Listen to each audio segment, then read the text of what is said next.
अगर मैं आपके सामने ऑप्शन रख दूं, एक तरफ कोविशील्ड रख दूं, एक तरफ कोवैक्सीन रख दूं और एक तरफ स्पुतनिक रख दूं, तो आप स्पुतनिक को चुनेंगे, मुझे पता है। लेकिन एक वक्त ऐसा था जब रशिया ने सबसे पहले जब स्पुतनिक का निर्माण किया था, तो किसी को स्पुतनिक पे भरोसा नहीं था। भरोसा क्यों नहीं था? किस तरीके से स्पुतनिक, कोवैक्सीन और कोविशील्ड एक दूसरे से अलग है, आपको कौन सी वैक्सीन लगानी चाहिए, क्या आपके हाथ में, आपकी चॉइस पे ये डिपेंड करता है। बहुत सारी कन्फ्यूजन थे। मैंने हर एक कन्फ्यूजन का एक लिस्ट बनाया, डेटा बनाया, एनालिसिस किया और उसके बाद इस वीडियो को लेकर के आपके सामने हाजिर हूँ। ये बहुत छोटे से वीडियो में आप समझ जाएंगे, बहुत आर्टिकुलेटेड भाषा में मैं आपको समझाने की कोशिश कर रहा हूँ। हालांकि ये वीडियो मुझे कल बनाना था, लेकिन आज शुक्रवार, आज के दिन मुझे वैक्सीन लगी, कोविशील्ड लगी, तो मैंने सोचा कि आज जब मुझे लग जाएगी शुक्रवार के दिन 21 तारीख के दिन, तो मैं इस वीडियो को आपके सामने बनाऊंगा और रखूँगा। हालांकि मेरे राइट हैंड पे लगी है, अभी तक मुझे कोई भी प्रॉब्लम नहीं हुई है। थोड़ा दर्द मेरे राइट हैंड में है, लेकिन ऐसी कोई प्रॉब्लम अभी तक, फीवर या ऐसी कोई सर्दी जुकाम वाली बात नहीं है। हम अपने टॉपिक पे वापस आते हैं। पहले बात करते हैं स्पुतनिक की। स्पुतनिक रशिया में बनाई गई, रशिया की अपनी वैक्सीन है। लेकिन स्पुतनिक को सबसे पहले लेने में बड़ा विवाद था, क्योंकि इसकी टेस्टिंग रिपोर्ट्स नहीं आई थी और सबको ये लगा, रशिया ने कहा कि हमारे पास टेस्ट हो गए हैं और टेस्ट होने के बाद स्पुतनिक सबसे ज़्यादा कारगर है, 90% कारगर है, लेकिन इसकी टेस्टिंग रिपोर्ट्स नहीं आई थी। इसीलिए सारे लोग बहुत डर रहे थे स्पुतनिक को लगवाने के लिए। लेकिन बाद में रिपोर्ट्स आई और रिपोर्ट्स में क्या निकला मैं आपको बताता हूँ। कोई भी वैक्सीन बनती है, वो वैक्सीन 100% कामयाब नहीं होती है, कारगर नहीं होती है। लेकिन अगर माना जाता है कि 90% कारगर है, तो उस वैक्सीन को हम लॉन्च कर देते हैं मार्केट में, अप्रूवल मिल जाता है, टेस्टिंग के बाद अप्रूवल मिलता है और बाकी देश मान्यता देते हैं और अपने अपने देश में हम लोग लगा देते हैं। आज तक कोई भी वैक्सीन बनी है, चाहे किसी भी, पोलियो की भी बनी हो, 100% कोई भी काम नहीं करती, लेकिन 90% करती है, तो उसे कारगर माना जाता है और उसको उतार दिया जाता है मार्केट में, सेफ़ माना जाता है। ये बहुत बड़ी बात होती है कि कोई वैक्सीन 90% तक काम कर रही है। स्पुतनिक के जब टेस्ट हुए तो चौंकाने वाले नतीजे निकले, क्योंकि कोविशील्ड के जब टेस्टिंग आई, रिपोर्ट आई, तो पता चला ये 90% कारगर है। उसके बाद कोवैक्सीन का भी आया तो 90% के ऊपर का मतलब होता है वो कारगर, बहुत ज़्यादा कारगर है। स्पुतनिक की जब टेस्टिंग रिपोर्ट आई तो वो 92% कारगर थी। हालांकि मैं आपको बता दूं कि आपको कोई चॉइस नहीं दिया जाएगा, आपके सामने ऐसी कोई चॉइस नहीं रखी जाएगी कि आपको कौन सी लगानी है, कोविशील्ड या कोवैक्सीन या स्पुतनिक।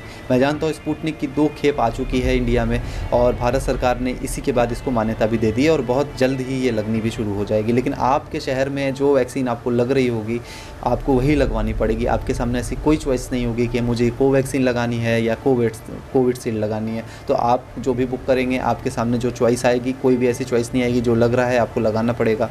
कोई भी वैक्सीन आपकी इम्यूनिटी को बहुत ज़्यादा बढ़ा नहीं सकती है। कोविशील्ड आपने लिया, पहला डोज लिया, तो 70% इम्यूनिटी हो जाती है आपकी। पहले कहा जा रहा था कि 3 हफ्ते बाद लगाना है, अब कहा जा रहा है 4 से 5 हफ्ते। तो वैक्सीन की कमी है, इसलिए कहा जा रहा है 4 से 5 हफ्ते। लेकिन आप 3 हफ्तों के बाद भी इसे लगा सकते हैं, लगवा सकते हैं, चाहे वो स्पुतनिक हो या कोविशील्ड हो या कोवैक्सीन हो। लेकिन जितने ज़्यादा दिन के बाद, गैप के बाद आप लगाएंगे, वो उतनी ज़्यादा कारगर होगी। जब आप दूसरा डोज लगवाएंगे तब इम्यूनिटी डेवलप हो जाएगी, जो कि 90% हो जाएगी।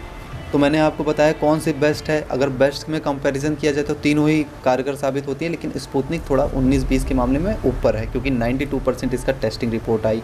कौन सी आपको लगवानी है, तो आप कोई भी वैक्सीन लगवा सकते हैं जो आपके क्षेत्र में लग रही हो। अब ये दोनों वैक्सीन बनी कैसे है, सीधी और स्पष्ट भाषा में बता देता हूँ। भारत बायोटेक ने कोवैक्सीन बनाई है, जो कि मरे हुए कोरोना वायरस से बनाई गई है। लेकिन जो स्पुतनिक है, जिसका निर्माण रशिया में किया गया है, उसमें जिंदा जीवाणु डाले गए हैं कोरोना वायरस के। इतनी बातें आपको क्लियर हो गई। स्पुतनिक लगवाने के बाद ज़्यादातर जो विदेश से जो खबर आ रही है, जहाँ जहाँ 60 देशों ने मान्यता दी है कि बुखार खांसी आ रहा है, लेकिन वो 48 घंटे बाद चला जा रहा है। कोविशील्ड बाकायदा ऑक्सफोर्ड में रिसर्च हुआ। सीरम इंस्टीट्यूट ऑफ इंडिया, जो कि भारत की कंपनी है, टाई अप किया ऑक्सफोर्ड एस्ट्राजेनेका के साथ और भारत में भी बनाया, जो आज हमें लग रही है। दूसरी तरफ कोवैक्सीन भारत में ही बन रही है और इसके डोज भारत में ही तैयार किए जा रहे हैं। और रही बात स्पुतनिक की, तो स्पुतनिक रशिया की वैक्सीन है। आंकड़ों की माने तो अभी तक 18 करोड़ डोज दिए जा चुके हैं, जिसमें कोविशील्ड और कोवैक्सीन दोनों शामिल है। माना तो ऐसा भी जा रहा है कि स्पुतनिक जो है, आप पैसा देंगे तो लगेगी 1000-1500 में, ऐसा माना जा रहा है। ये पुख्ता खबर अभी नहीं है।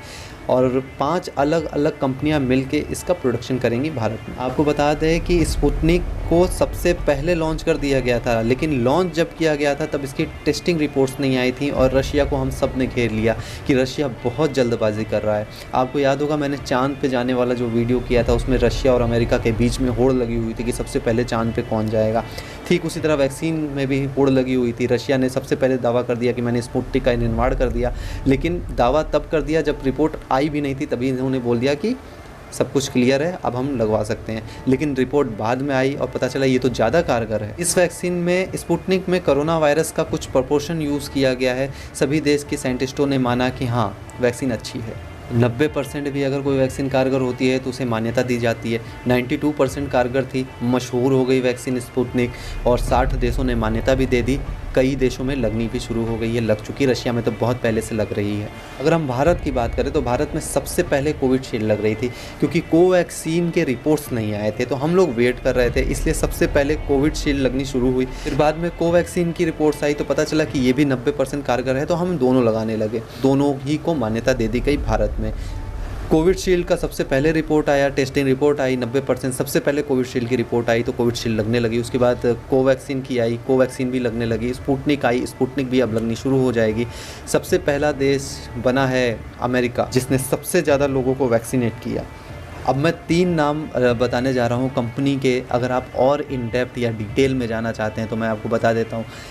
इंडिया में कोई चॉइस नहीं है, पहली बात मैंने आपको ये बताई, लेकिन लाइसेंस जो भी वैक्सीन को देती है वो एस्ट्राजेनिक ऑक्सफोर्ड यूनिवर्सिटी देती है, और सीरम इंस्टीट्यूट ऑफ इंडिया ने कोविशील्ड बनाई, भारत बायोटेक ने कोवैक्सीन बनाई। तो ये सारे नाम थे जो आप नाम पे जानना नहीं है इस वक्त। फ़िलहाल आपको ये देखना है कौन सी बेटर है कौन सी बेटर नहीं है, ये भी मैं नहीं देखना है आपको सिर्फ क्या करना है, वैक्सीन लगवा लेना है आँख बंद करके।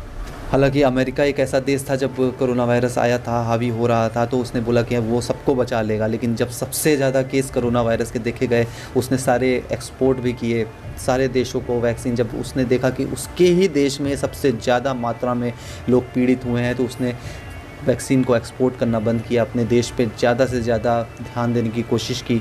जो बाइडेन ने तो एक बात भी कह दी कि आपने अगर दोनों डोज ले लिए हैं तो आप अपने मास्क को हटा सकते हैं, मास्क यूज़ करने कोई कंपलसरी नहीं है अगर आपने दोनों डोज ले ली है तो। लेकिन अगर आप भीड़ भाड़ वाले इलाके में जाते हैं तो आपको मास्क पहनना पड़ेगा। लेकिन अभी के लिए भारत की जो सिचुएशन है, आपको मास्क हमेशा पहनना है। भीड़ भाड़ हो आप ज़रूर मास्क का उपयोग करें, भीड़ भाड़ वाली जगह में पहले तो आप जाए ही ना। लॉकडाउन की जहाँ तक बात थी तो लॉकडाउन बहुत देर से भारत में लगा, अभी भी कुछ हिस्सों में नहीं है।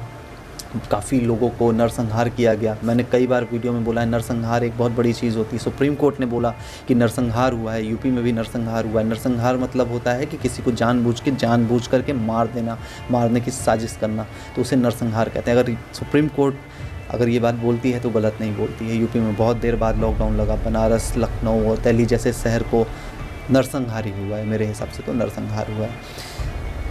मिलेंगे किसी और दिलचस्प टॉपिक और वीडियो के साथ। मैंने आज आपको सारी बातें आर्टिकुलेटेड वे में बताने की कोशिश की है कि क्या होता है वैक्सीन, कोविशील्ड, स्पुतनिक कैसे यूज़ करना है, कितना दिन का डोज होता है, कितना प्रकार से आप किस तरीके से उसमें यूज़ किया गया है। उम्मीद करेंगे आपको ये जानकारी बहुत पसंद आएगी। अगर आपको ये जानकारी पसंद आई है तो आप मेरे चैनल को सब्सक्राइब ज़रूर करें। बहुत बहुत शुक्रिया, 75,000 सब्सक्राइबर आपने मुझे दे दिए इस चैनल पे बिना कुछ काम किए, क्योंकि 1 महीने 1.5 महीने मैं काम नहीं कर रहा था, फिर भी आपने चैनल्स को दबा के सब्सक्राइब किया और 73 से 74, 74 से 75 और 2 दिन बाद 76,000 पे हम पहुँच जाएँगे। तो बहुत बहुत शुक्रिया। डिस्क्रिप्शन में कुछ क्राइम से रिलेटेड मैंने न्यूज़ की थी फैक्चुअल, वो आपको मिल जाएगी। और बहुत बहुत शुक्रिया, आपने गुलशन कुमार की मर्डर मिस्ट्री को 1 लाख पे पहुंचा दिया, उस मिस्ट्री को भी आपने देखा। तो बहुत बहुत तहे दिल से शुक्रिया अदा करता हूं और आप इसी तरह मेगा फैक्ट्स को सब्सक्राइब और प्यार करते रहें। हम मिलेंगे किसी और दिलचस्प टॉपिक और वीडियो के साथ, तब तक के लिए शुक्रिया, tata, good bye. Please subscribe mega facts. Stay home, be safe.